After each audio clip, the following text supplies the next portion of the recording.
Walking around? Yes. Oh no. I mean, if you're going to do the walk around thing, you're rolling the dice. I mean, you have no idea.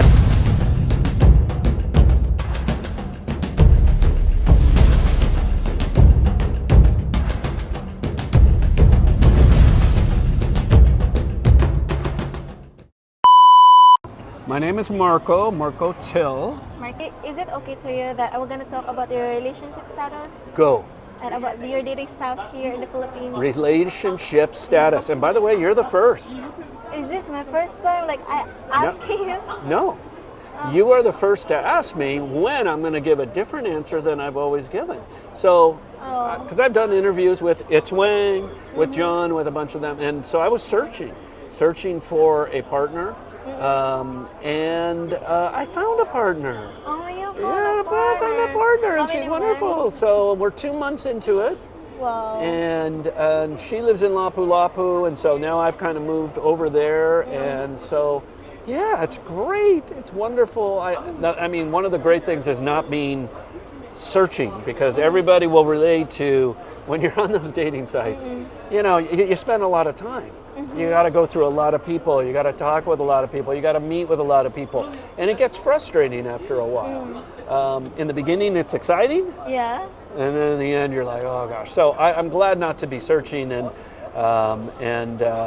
Yeah, this young Filipina, she's 31. She has two children, 10 and 12, and they're just great kids. She comes from this family, and they're all into karate. And so, yeah, I've really enjoyed getting to know her. And we're still in the beginning of the relationship.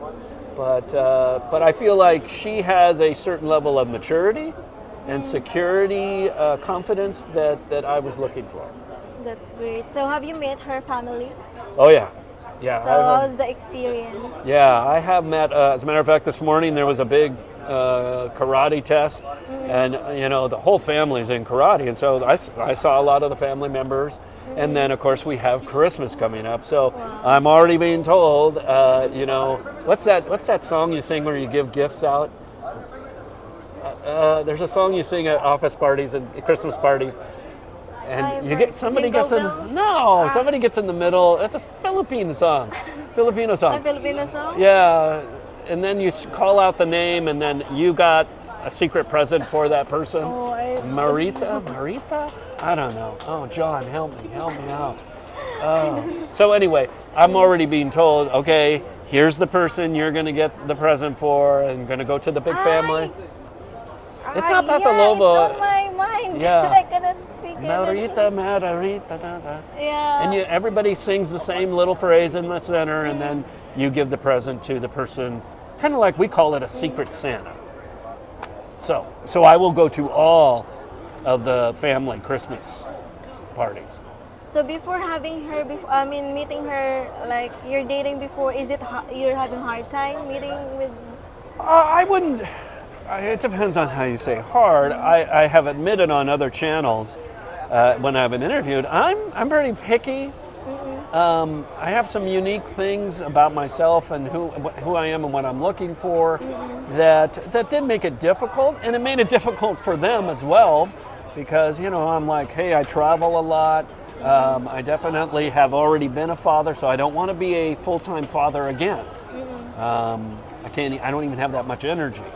So anyway, yeah, it was at times frustrating, and of course, over the 4 years that I did that, I very much was a student of Filipino culture and Filipina dating practices, and so I learned the hard way a couple times. I definitely gave some money away when I shouldn't have given some money away. Have you tried doing harana? What's harana? Harana, like singing to your, when you... Singing to oh my gosh, that is old school in the United States. I would say no, I never tried that as an opening piece. So can you tell me, like, how do you court your Filipina? So I'm pretty direct and honest. So basically, when you start texting online, it's like, okay, here's the things that are critical to me. I still need to do some traveling. I don't smoke. So you go down that list of these are absolute deal breakers, right? So once you get through that and you both agree, okay, this could work, then you meet. And I try to meet sooner than later. I don't want to do LDR. No LDR. No LDR. No way. I did that with a couple relationships and no. So you find a place in a public spot like this and you meet them. And then in that first meeting, usually within minutes, I think I would know, is this a possibility or not? And if it isn't, I try to tell them very nicely, hey, you're a great, nice person, but I don't see us as long-term. Love to be your friend, you want to hang out, that's great. But, so I try to be honest, very, very upfront, so, you're not wasting anybody's time. Yes. She's looking, I'm looking, right? Yes. So, is it easier for you to most partners to find a relationship here in this mall or in dating site? In the mall? You mean just walking around? Yes. Oh, no. I mean, if you're going to do the walk around thing, you're rolling the dice. I mean, you have no idea. Now, the good thing is that you do sit down, if you meet somebody and you sit down like this, you very quickly can get a feel for who they are. But I think the safer bet is online because you have all the computer power to filter out. I don't want a smoker. I don't want a woman with young kids. So I can put all those things in the search process. So that power is important. And by the way, here's a little known fact for your audience. Okay. The number one most effective way the world is mixing up the DNA is online dating right now. Online dating. Online dating is getting people together and they're having children more than anything that's ever happened in the history of the world. Oh. So it's a powerful tool. So you meet your current girlfriend in dating site? We did. We met. Which dating site if you... Let's see, that was Tinder. Oh, Tinder. Yeah, and I'd be cautious of Tinder because Tinder doesn't, you get a lot of, you can't put as many criteria in Tinder.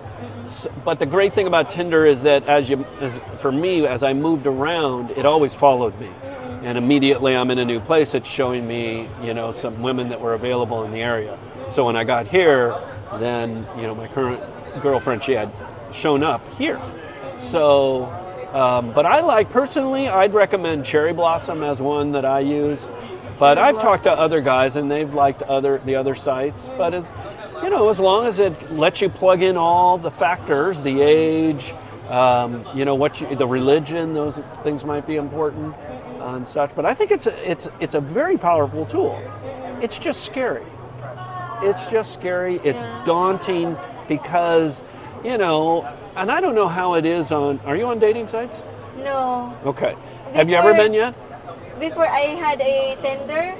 Okay. Yeah, of course, because I want to know people, and then I am 22. It feels like I want to date people, but suddenly it feels like when I do meet people, someone, and then suddenly can you come with me? And I don't like it, so it feels like it's useless. So it feels like by using that one, it feels useless. So that's why I off to that. Right, and I think you have to build. You have to build a really kind of hard shell because you're going to run into creeps. Women that I've talked to, guys are on there. We want, send me nude photos, send me, the creeper guys. So, but you just got to know, you got to go through that. And you can just block them. You block them and move on. Block them, move on. And for me, if if I catch somebody that can tell that they're a scammer, block, move on. As soon as like a woman asks for money, if she's asking for money right off the bat, it's just not going to work. Yeah, for sure. They just want your money. Well, she may even be honest, but it's not going to work for me if it's all about money. Yeah. Because there are some rich expats around here. I am not one of them, so I can't be just giving the money away. Yeah, and then because especially you're seeking for a real relationship. Right. And I would, and ideally, looking for somebody who's independent. Now, I'm all about sharing, and I love sharing my good fortune, having been raised in the United States and having an education and all the things I've had. So I will share that. But it's nice when somebody's independent, Yeah. right? And they've got their life together and they're not desperate, right? Yes. Yeah.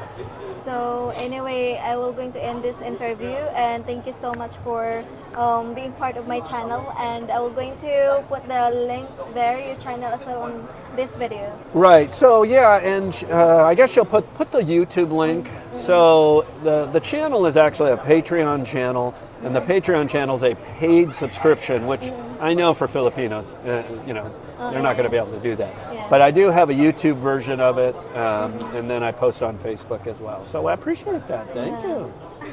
You're welcome, and thank you so much for being part of my channel as well. Yeah. I really do appreciate it, and then I hope your relationship right now is gonna work out. I appreciate that. And let me say congratulations to you, because you're 22? Yes. At 22 years old, you're living on your own, which is fairly rare in the Philippines for especially a girl to be. So you're. Did you grow up in the province? Yeah, I grew up in the province, and I grew up in the orphanage as well. Oh my gosh, you were in an orphanage. 6 years. Oh my God. Yeah, and then after that, I went out and start living independently. Okay. Have you ever told your viewers about that story? Yeah. You have? Okay, I haven't watched all our videos. So, well, that makes it even more amazing. So, congratulations on your independent work you've done, and obviously, hopefully, you'll have nothing but more success and more subscribers as you build it. Okay. You too. All right. Hope your YouTube as well. All right. Thank you. Thank you. So thank you so much everyone for watching this video, and I hope you guys don't forget ever to subscribe to my channel, and of course to his channel as well. So thank you again, and thank you everybody. God Salamat. bless you.